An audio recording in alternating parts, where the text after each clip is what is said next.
anong mensahe ang kailangang marinig ng mga Scorpio sa period na to. Pwedeng nangyari na itong magiging reading o mangyayari pa lang. Kung hindi man para sa inyo itong magiging reading, di baka para sa someone na malapit sa inyo o sa someone na kakilala nyo mismo. Baka may lumabas na gender mamaya, gawin nyo na lang energy. Masculine at feminine energy.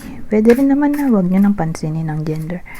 Hindi ko masasabi kung anong magiging reading. Kung positive ba o negative, depende sa kung anong mapipick up kong energy. Walang masama kung papanoorin ang sun, moon at rising sign kasi bakalin man sa mga yan ay mag-resonate na sa sitwasyon nyo. Kala ko dalawa eh. So, iusod lang natin ng konti at may liwanag kasi dito eh. Gawa ng ilaw.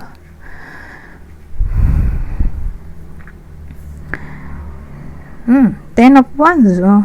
Eight of Pentacles. Two of Swords. So, more like yung conflict, hardship, burden. Dito, nagmula sa Eight of Pentacles. Marami namang pwedeng case yan, di ba? Yan kasi yung commitment card natin. Dedication card. Na parang yung attention, focus mo nandun lang sa isang ginagawa.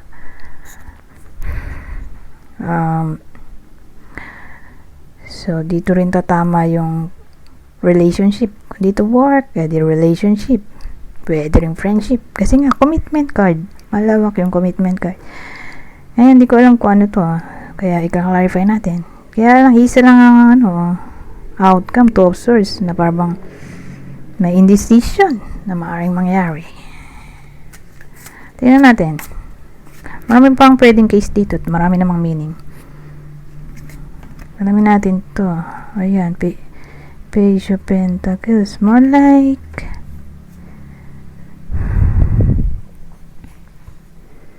ano na to? Page of Pentacles. Pentacles ulit. Anything na may kinalaman sa business. Work na lang. Work in general.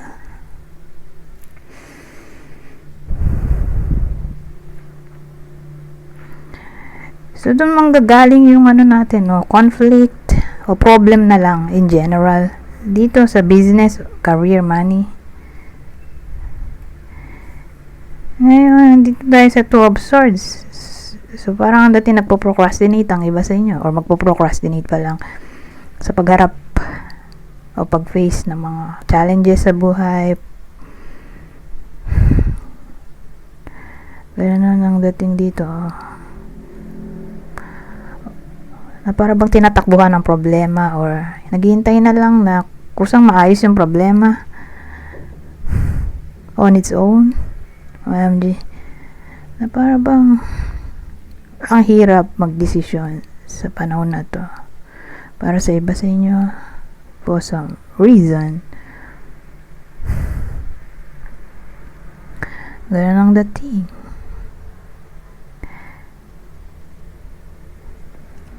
O may mga thoughts siya na nahihirapan siyang i-express.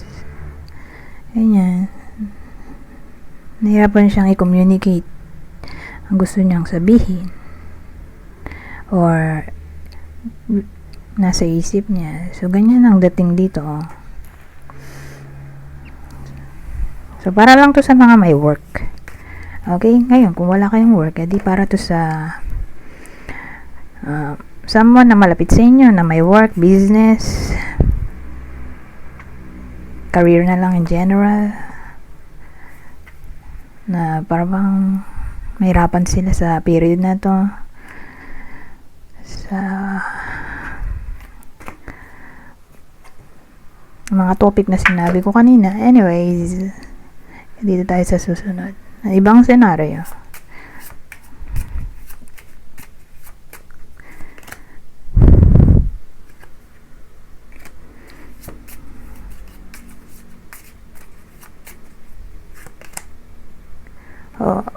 Bakit ganon?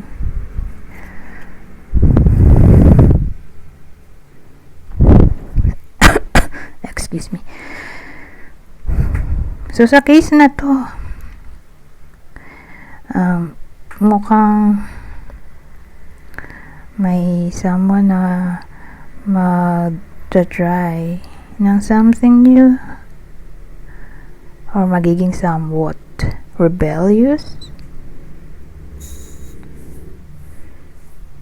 Kaya lang, ang problema, may mga tao sa paligid na ayaw ng idea niya or gusto niyang mangyari. Yun yung unang senaryo.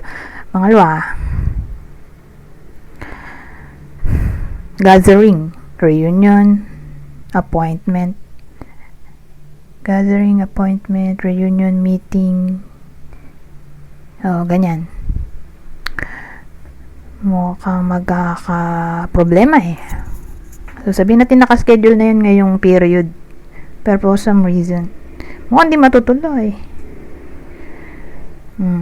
Either na-cancel, na-postpone, or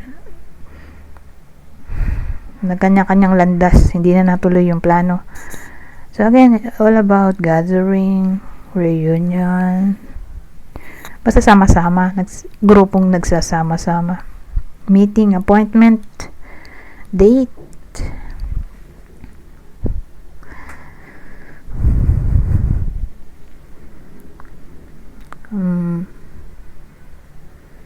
Ngayon, sabihin natin ibang case din ay halimbawa, may iba sa inyo na whether nangyayari na to o mangyayari pa lang, may topic kasi ng jealousy, whether sa friendship to, kapamilya, katrabaho, karelasyon. So selos, inggit ay posible. Ngayon, ang gagawin nung isa ay lalayo, hindi mo na magpaparamdam or iiwas. Ganyan.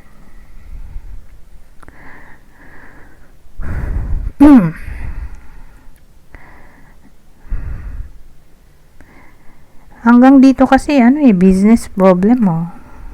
Ito kasi business to eh. Mala merchant. Kasi ito, tingnan niyo yung mga tao doon, nag-gossip pa. Ito galit naman to dito. O para silang galit sa isa't isa.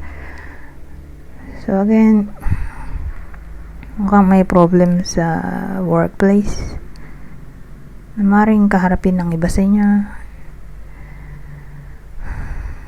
Or kakilala nyo kung dito tumama sa inyo. Saka posible dito yung panghihiya. Ano mo yun? Nang de-degrade. Bullying na lang in short. Ngayon may hinihintay yung iba sa inyo na pera. Pero for some reason hindi darating. Halimbawa may nakaschedule na magbabayad daw ng upa or loan. Halimbawa may umutang sa inyo. Nakaschedule na ngayong period tapos hindi nagbayad or sa ibang araw daw magbabayad. Posible rin dito. Yung parang in-expect yung pera like sahod, made-delay. May chance ng ganoon.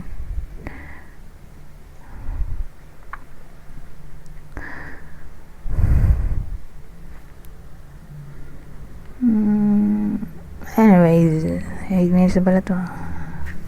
Saglit lang kasi tayo eh. Usually 10 minutes. 10 to 12. Kaya lipat na tayo dito.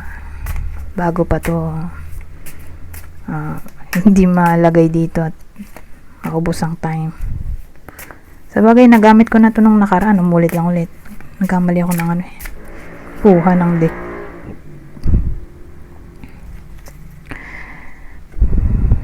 Vitality, fertility.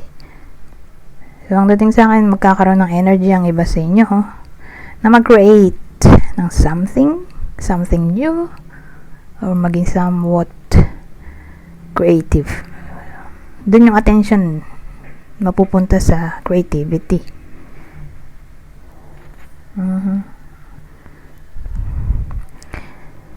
Ngayon, kung dito literally all about creativity, energy kasi ito desire, ganun. Sabihin natin ito ay creativity. Di baka pregnancy ay posible.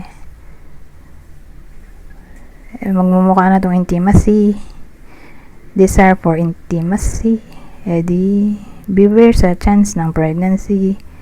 So, kung ayaw pa, edi wear contraceptives. Kung gusto, edi try na.